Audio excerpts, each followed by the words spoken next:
साथियों, आप सभी का इस प्लेटफॉर्म पर स्वागत है।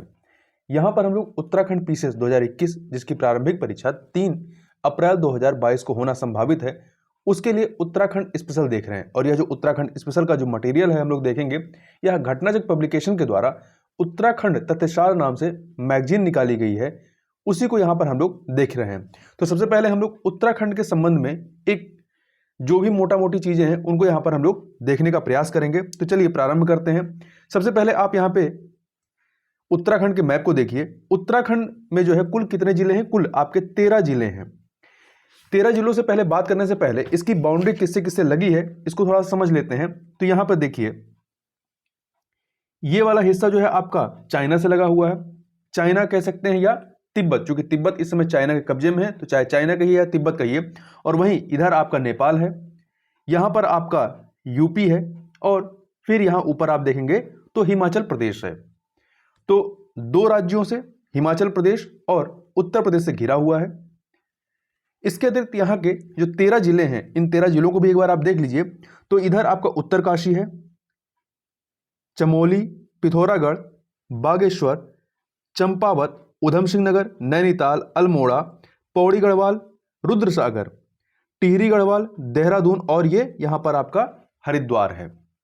तो ये तो उत्तराखंड का मैप था जो आपने देखा। अब कुछ अन्य फैक्टों की बात कर लेते हैं।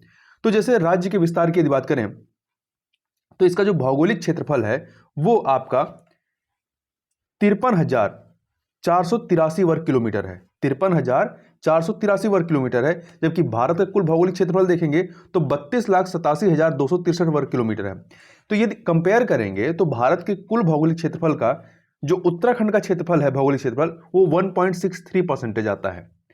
इस जो आपका 53,483 वर्ग किलोमीटर है, इसमें से पर्वतीय क्षेत्रफल जो है वो 46,035 वर्ग किलोमीटर है, जबकि मैदानी क्षेत्रफल जो है वो 7,448 वर्ग किलोमीटर है। मतलब इससे ही आप अंदाजा लगा सकते हैं कि उत्तराखंड का अधिकांश हिस्सा जो है वो पर्वतीय इलाका है। और यही यदि इसके अक्षांशीय विस्तार की बात करते हैं तो देखिए, इसका उत्तरी अक्षांशीय जो विस्तार है वो आपका 28 डिग्री 43 मिनट से लेकर के 31 डिग्री 27 मिनट उत्तरी अक्षांश तक है।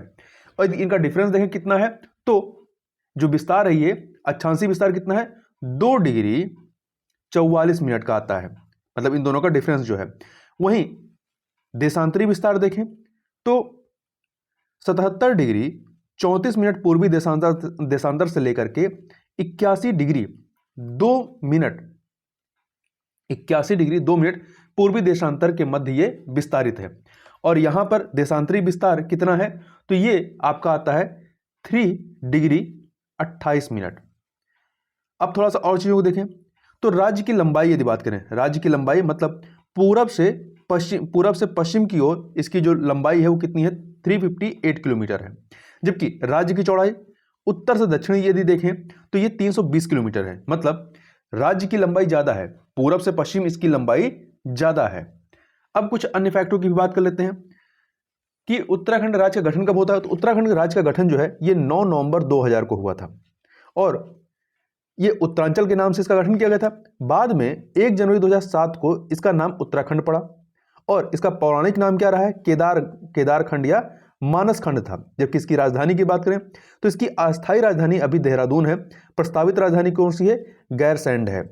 यहाँ के प्रमुख नदियों की बात करें तो गंगा, यमुना, रामगंगा, भागीरथी, अलकनंदा और काली, ये यहाँ की प्रमुख नदियां हैं। राजकीय भाषा की बात करें तो 2 भाषाएं हैं, हिंदी और संस्कृत। जैसे यूपी में आपका हिंदी और उर्दू है। सीमावर्ती देशों की बात करें तो हमने मैप में पहले ही बात की, उत्तर में आपका तिब्बत या चीन है तथा पूर्व में आपका नेपाल है। आप एक बार फिर से देख सकते हैं यहाँ पर। तो ये उत्तर वाला हिस्सा जो है ये यहाँ पर तिब्बत है, जो कि अब चाइना के कब्जे में, इसलिए आप तिब्बत या चाइना दोनों कह सकते हैं। और यहाँ पर आप पूर्वी हिस्से में देखेंगे तो यहाँ पर नेपाल है। इसके अतिरिक्त यदि वर्तमान में राज्यों में क्षेत्रफल की दृष्टि से यदि बात करें तो भारत में इसका जो स्थान है 18वां है। क्षेत्रफल की दृष्टि से 18वें स्थान पर उत्तराखंड आता है। अब यहाँ पे यदि मौसम की बात करें तो ग्रीष्म ऋतु यहाँ पे मार्च से लेकर जून तक होता है, जबकि शीत ऋतु मध्य अक्टूबर से लेकर मध्य मार्च तक होता है, और आपका वर्षा ऋतु जो है ये मध्य जून से लेकर के मध्य अक्टूबर तक रहता है। आगे चलते हैं।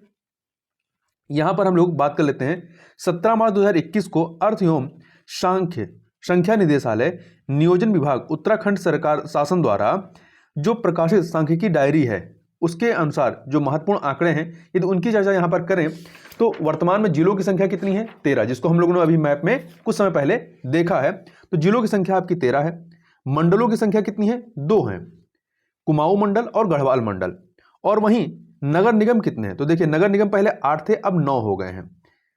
कैसे? देखिए उत्तराखंड शासन के शहरी विकास अनुभाग ने दिसंबर 2021 में पौड़ी गढ़वाल जनपद में स्थित श्रीनगर, जो कि नगर पालिका परिषद था, इसको एक नए नगर निगम के रूप में गठित किया गया है। इस प्रकार अब राज्य में कुल नगर निगमों की संख्या कितनी होगी? 8 से बढ़कर के 9 हो गई है, जबकि नगर पालिका परिषद जो 41 थे वो घट करके 40 हो गए हैं। तो ध्यान रखिएगा, नगर निगम 9 है, नगर पालिका परिषद अब ये 40 हैं। वहीं नगर पंचायत की बात करें तो ये 42 हैं, जबकि उत्तराखंड शासन के नगरीय विकास निदेशालय के अनुसार ये 43 हैं। तो सामुदायिक विकास खंड कितने हैं? 95 हैं। औद्योगिक कस्बे 2 हैं। ग्राम पंचायतें 7,791 हैं। और वहीं न्याय पंचायतों की बात करें तो 670 हैं। तहसील 110 हैं। कुल ग्राम कितने हैं? तो कुल ग्राम 2011 की जनगणना के अनुसार 16,793 हैं। इनमें से 2 प्रकार के ग्राम होते हैं, आबाद ग्राम और गैर आबाद ग्राम। आबाद ग्राम वन बस्तियों सहित ये कितने हैं? 15,745 है, जबकि गैर आबाद ग्राम जो हैं ये 1,048 हैं। सहकारिता, तो जिला सहकारी बैंकों की संख्या यहाँ पे 11 है और सहकारी बैंक शाखाएं कितनी हैं? 264 हैं। वहीं चिकित्सा एवं स्वास्थ्य से संबंधित आंकड़ों की बात करें तो आयुर्वेदिक चिकित्सालय 544 हैं, यूनानी चिकित्सालय 5 हैं और होम्योपैथिक चिकित्सालय यहाँ एवं औषधालय 111 हैं। अब राजनीतिक परिप्रेक्ष्य की बात करें जनप्रतिनिधित्व की, तो यहाँ पे लोकसभा की 5 सीटें हैं, राज्यसभा की 3 सीटें हैं, जबकि विधानसभा में सीटों की संख्या कितनी है? 70 है। अभी उत्तराखंड में हाल ही में चुनाव भी होने हैं, तो वहां पे ध्यान रखिएगा कितनी विधानसभा सीटें हैं? 70 सीटें हैं। आगे चलते हैं, अब कुछ अन्य चीजों को देखें तो उत्तराखंड दिवस आपका 9 नवंबर को मनाया जाता है। वर्तमान में राज्यपाल यहाँ के गुरमीत सिंह है और जबकि वर्तमान मुख्यमंत्री यहाँ पे पुष्कर सिंह धामी है। वहीं राजकीय पुष्प की बात करें तो ब्रह्मकमल है और राजकीय पक्षी जो है वो आपका मोनाल है। राजकीय वृक्ष की बात करें तो बुरांश है और राजकीय चिन्ह जो है इस प्रकार से यहाँ का राजकीय चिन्ह है। आगे चलते हैं, आगे विद्युत संबंधी आंकड़ों की बात करें तो देखिए जितनी यहां डिटेल में आंकड़े दिए गए हैं इनको आपको याद करने की बिल्कुल जरूरत नहीं है, ठीक है। आप यहां पर एक चीज याद कर सकते हैं कि यहां का जो विद्युत उपभोग है इसमें सबसे अधिक विद्युत उपभोग कहां पे हो रहा है, तो आप देखेंगे यहां पर आंकड़ों में तो सबसे अधिक विद्युत उपभोग जो है वो आपका औद्योगिक क्षेत्र में, फिर दूसरे नंबर पे आपका कृषि में है, फिर तीसरे नंबर पे घरेलू है और फिर आपका वाणिज्यिक उपभोग हो रहा है। वहीं आगे चलते हैं, आगे यदि हम उत्तराखंड प्रदेश के परिवहन संबंधित आंकड़ों की बात करें तो यहां पर राष्ट्रीय राजमार्गों की लंबाई की दृष्टि से यदि बात करें देश में तो इसका 18वां स्थान है। वहीं यहां पर राष्ट्रीय राजमार्ग की कुल लंबाई कितनी है, तो देखिए सड़क परिवहन और राजमार्ग मंत्रालय भारत सरकार के 31 मार्च 2021 तक की स्थिति के अनुसार प्रदेश में राष्ट्रीय राजमार्ग की कुल लंबाई कितनी है? 2,949 किलोमीटर है, ठीक है। बस इतना ही यहां पे याद रखिए। अब कुछ अन्य चीजों की बात करें तो यहां पर जो रासायनिक उर्वरक का इस्तेमाल होता है 2019-20 के अनंतिम आंकड़े जो हैं इसमें देखिए 3 प्रकार के आपके रासायनिक उर्वरक इस्तेमाल होते हैं, नाइट्रोजन, फास्फोरस और पोटास। तो इसमें सबसे अधिक आपका नाइट्रोजन इस्तेमाल होता है, फिर आपका दूसरे नंबर पे फास्फोरस है और तीसरे नंबर पे पोटाश है। बस इतना ही यहां पे आपको याद रखने की जरूरत है। अब आगे यहां पर बात कर लेते हैं उत्तराखंड क्रियात्मक जोतों के बारे में, मतलब कृषि संबंधित जो खेती है खेत के बारे में।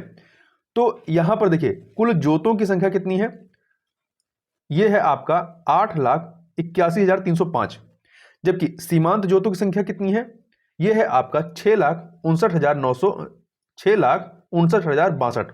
देखिए सीमांत जोत किसको माना जाएगा, जो जिन खेतों का क्षेत्रफल जो है 1 हेक्टेयर से कम होगा वो सीमांत जोत के तहत आएंगे।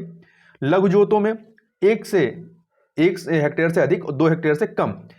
अर्ध मध्यम एवं मध्यम जोतों की संख्या के तहत कौन आएंगे, इसके तहत 2 हेक्टेयर से अधिक 10 हेक्टेयर से कम। और वहीं बृहद जोतों की संख्या के तहत कौन से आएंगे क्षेत्रफल वाले, तो 10 हेक्टेयर से अधिक जो क्षेत्रफल वाले खेत हैं वो इसके तहत आएंगे। तो यहां पर देखिए सीमांत जोतों की संख्या 6,59,062 है। वहीं लघु जोतों की संख्या जो है 1,48,817 है और वहीं अर्ध मध्यम एवं मध्यम जोतों की संख्या कितनी है? 72,536 है और बृहद जोतों की संख्या 888 है। मतलब सबसे अधिक सीमांत जोतों की ही संख्या है। आगे चलते हैं। अब ये तो संख्या के हिसाब से था। अब ये क्षेत्रफल के हिसाब से बात करें तो कुल जोतों का क्षेत्रफल कितना है? ये है आपका 7,47,320 हेक्टेयर। ठीक है, इसमें आपका आप देखेंगे तो सीमांत जोतों के अंतर्गत जो क्षेत्रफल है, ऐसे जोत जिनका क्षेत्रफल 1 हेक्टेयर से कम होता है, तो ये कितना है? ये है आपका 2,83,440 हेक्टेयर है। सबसे अधिक जो है यही है। इसके बाद आपका आता है लघु जोतों के अंतर्गत क्षेत्रफल, जो कि 1 हेक्टेयर से अधिक, 2 हेक्टेयर से कम वाले हैं। यह है आपका 2,06,225 हेक्टेयर है। वहीं अर्ध मध्यम एवं मध्यम जोतों के अंतर्गत जो क्षेत्रफल है वो कितना है? वो है आपका 2,34,371। और बृहद जोतों के अंतर्गत जो क्षेत्रफल है, जहां पे 10 हेक्टेयर से अधिक वाले क्षेत्रफल वाले खेत हैं, वो है उसका जो क्षेत्रफल है कितना है? 23,284 हेक्टेयर। तो सबसे अधिक सीमांत जोतों के अंतर्गत आएगा। फिर इसके बाद आपका अर्ध मध्यम एवं मध्यम जोत, फिर आपका लघु जोत के अंतर्गत क्षेत्रफल आएगा। आगे चलते हैं, आगे बात कर लेते हैं उत्तराखंड विशिष्ट, मतलब कृषि से संबंधित। तो यहां पर भी देखिए बहुत ज्यादा ये आंकड़ों की आपको जरूरत याद करने की नहीं है, तो इसको आप छोड़ सकते हैं। अब यहां पर थोड़ा सा उत्तराखंड सिंचाई अवस्थापना को देखें, 2019-20 की जो आंकड़े हैं, तो यहां पर नहरों की लंबाई कितनी है? नहरों की लंबाई आप देखेंगे तो 12,324.65 किलोमीटर है। लघु डाल नहरों की लंबाई कितनी है? 486.38 किलोमीटर। और वहीं राजकीय नलकूपों की संख्या यहां पर 1640 है, जबकि बोरिंग पर लगे पंप सेट या निःशुल्क बोरिंग की संख्या कितनी है? 56,217 है। हौज की संख्या 40,003 है और वहीं हाइड्रम की संख्या 1,433 है। उत्तराखंड सिंचाई संबंधी आंकड़ों की बात करें, जो कि 2018-19 के आंकड़े हैं, तो यहां पर जो महत्वपूर्ण है उसको भी उसी को केवल याद रखिएगा। जैसे सिंचित क्षेत्रफल का बोए गए क्षेत्रफल से परसेंटेज कितना है? जितना बोया गया क्षेत्रफल होता है वो सबका सब सिंचित क्षेत्रफल के तहत नहीं आता है। तो यहां पर हमें बात करनी है कि सिंचित क्षेत्रफल का बोए गए क्षेत्रफल से परसेंटेज यदि बात करें तो सकल जो परसेंटेज है वो 52.44% है। ग्रास मतलब ग्रास एरिया या ग्रास परसेंटेज जो है, और वहीं नेट परसेंटेज की बात करेंगे तो 49.86% आएगा। मतलब जितना बोया गया क्षेत्रफल है उसका 52.44% जो है, ग्रास परसेंटेज जो है, ये सिंचित क्षेत्रफल के तहत आता है। यदि नेट क्षेत्रफल देखेंगे या नेट परसेंटेज देखेंगे तो कितना आएगा? कुल बोए गए क्षेत्रफल का सिंचित क्षेत्रफल कितना है? 49.86% है। अब यहां पर बात की जा रही शुद्ध सिंचित क्षेत्रफल का स्रोत। तो देखिए नहरों द्वारा जितना भी आपका सिंचित क्षेत्र है उसका नहरों के द्वारा 80,429 हेक्टेयर जो है नहरों के द्वारा सींचा जाता है, जबकि तालाब के द्वारा 79 हेक्टेयर, नलकूप के द्वारा जो है 2,11,378 हेक्टेयर, अन्य कुओं के द्वारा जो है 10,835 हेक्टेयर, जबकि अन्य साधनों से 20,252 हेक्टेयर। तो सबसे अधिक किससे सींचा जाता है? नलकूपों के द्वारा सींचा जाता है। अब यहां पर परसेंटेज देख लेते हैं, विभिन्न साधनों द्वारा शुद्ध सिंचित क्षेत्रफल का परसेंटेज कितना है। तो देखिए नहरों के द्वारा जो है 24.9% जो है सिंचाई होती है। मतलब जितना भी सिंचित क्षेत्र है वो विभिन्न साधनों के द्वारा सिंचित किया जाता है। तो उन साधनों में नहरों का जो परसेंटेज है वो 24.9% है, जबकि नलकूपों का जो परसेंटेज है वो 65.45% है। तो सबसे अधिक मतलब जिस साधन से सिंचाई होती है वो है नलकूप, और दूसरे नंबर पे आता है आपका नहर।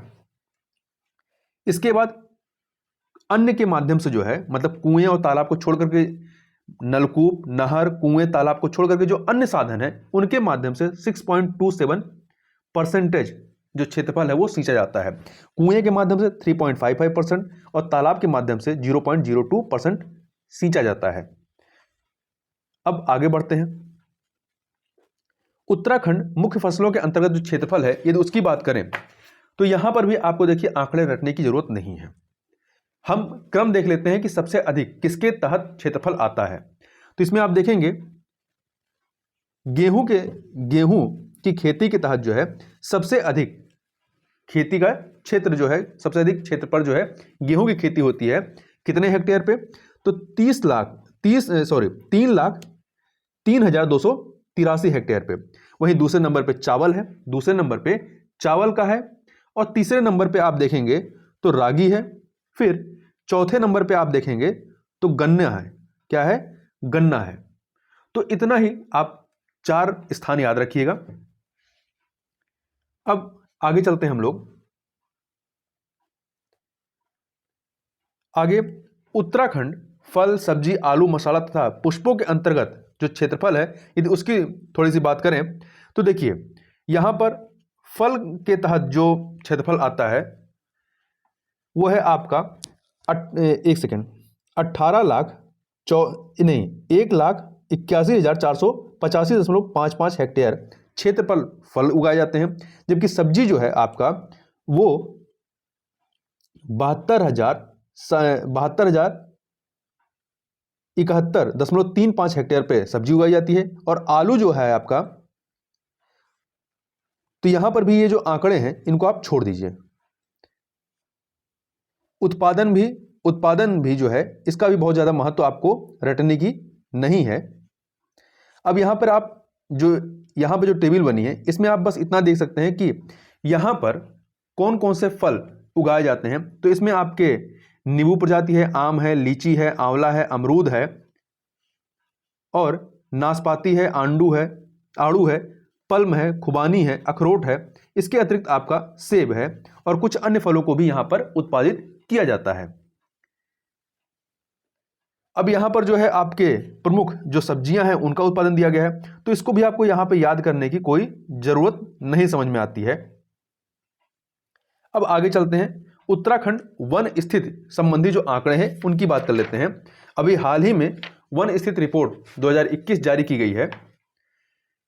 तो इसके तहत देखिए सर्वाधिक 1% वाला जिला यदि बात करें तो आपका नैनीताल है, जहां का जो क्षेत्रफल है उसका 71.62% जो है वो वन से घिरा हुआ है। और न्यूनतम 1% वाला जिला जो कौन सा है वो है उधम सिंह नगर, वो है आपका उधम सिंह नगर। ये आपका यूपी बॉर्डर से जुड़ा हुआ है। कुछ अन्य आंकड़ों की बात करें तो यहां पर कुल अभिलेखित वन मतलब रिकॉर्डेड वन जो है वो कितना है? 38,000 वर्ग किलोमीटर है। अब यहां पे थोड़ा समझ लीजिएगा कि ये रिकॉर्डेड वन या अभिलिखित वन होते क्या हैं। तो देखिए ये क्षेत्र मतलब रिकॉर्डेड वन क्षेत्र से तात्पर्य ऐसे क्षेत्र से है जिन्हें राज्य सरकार वन क्षेत्र घोषित कर चुकी होती है, चाहे उस पर वन हो या ना हो। रिकॉर्डेड वन क्षेत्र के अंतर्गत कई प्रकार के वन होते हैं, जैसे कि आरक्षित वन, संरक्षित वन, सिविल स्वयं वन, निजी वन व अवर्गीकृत वन इत्यादि आते हैं इसके तहत।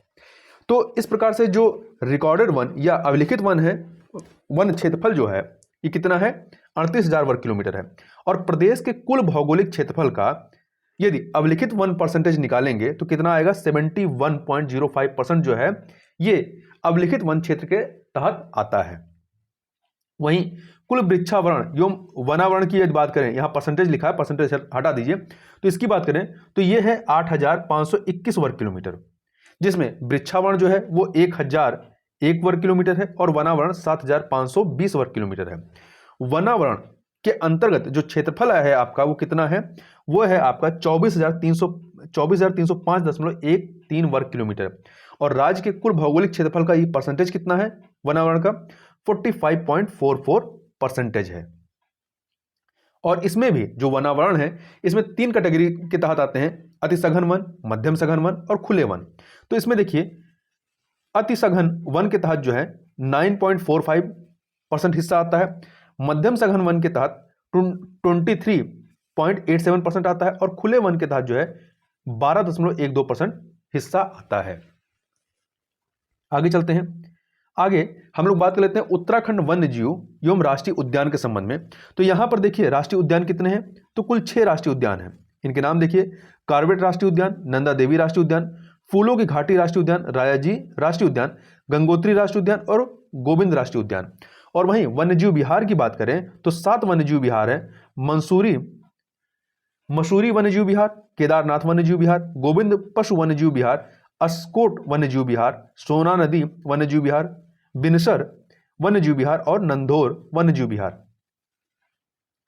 यहां पर यदि उत्तराखंड में टाइगर रिजर्व की बात करें तो दो क्षेत्र हैं, एक है कॉर्बेट टाइगर रिजर्व और दूसरा है राजाजी टाइगर रिजर्व।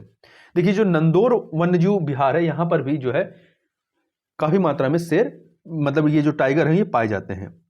वहीं पर यदि उत्तराखंड कंजर्वेशन रिजर्व क्षेत्र की बात करें तो इस प्रकार के 4 क्षेत्र हैं, एक है पावलगढ़, दूसरा है आसन वेटलैंड, झिलमिल झील और नैना देवी हिमालयी बर्ड। ये आपके कंजर्वेशन रिजर्व क्षेत्र हैं। यहां ध्यान रखिएगा कि जो आसन वेटलैंड है इसे कुछ समय पहले जो है रामसर आर्द्रभूमि के रूप में सूचीबद्ध किया गया और ये इस प्रकार का उत्तराखंड का पहला रामसर स्थल है। आगे देखते हैं, यहां पर उत्तराखंड वन एवं वन्यजीव संबंधित विशिष्ट तथ्यों की यदि बात करें तो देखिए सबसे पुराना वन्यजीव विहार यहां का कौन सा है, वो है गोविंद पशु विहार, जो कि उत्तर काशी में है। उत्तर काशी में इसकी स्थापना 1955 में हुई थी। वहीं पे सबसे बड़ा वन्यजीव विहार कौन सा है, केदारनाथ। सबसे छोटा वन्यजीव विहार कौन सा है, तो यह है मसूरी वन्यजीव विहार। यदि राष्ट्रीय उद्यान की बात करें तो सबसे बड़ा राष्ट्रीय उद्यान गंगोत्री राष्ट्रीय उद्यान है, सबसे छोटा राष्ट्रीय उद्यान फूलों की घाटी है और सबसे पुराना राष्ट्रीय उद्यान कौन सा है, कॉर्बेट राष्ट्रीय उद्यान, जिसकी स्थापना वर्ष 1936 में की गई थी। तो ये कुछ महत्वपूर्ण फैक्ट थे जिनकी हमें बारे में पता होना चाहिए। और यहीं पे एक फैक्ट और याद रखिएगा कि उत्तराखंड पर्यटन विकास परिषद द्वारा पहली बार 2001 में पर्यटन नीति जारी की गई थी, जबकि नई पर्यटन नीति की घोषणा वर्ष 2018 में की गई थी। तो ये कुछ आंकड़े हैं। तो इस वीडियो में बस इतना ही, मिलते हैं नेक्स्ट वीडियो में, तब तक के लिए बहुत बहुत धन्यवाद।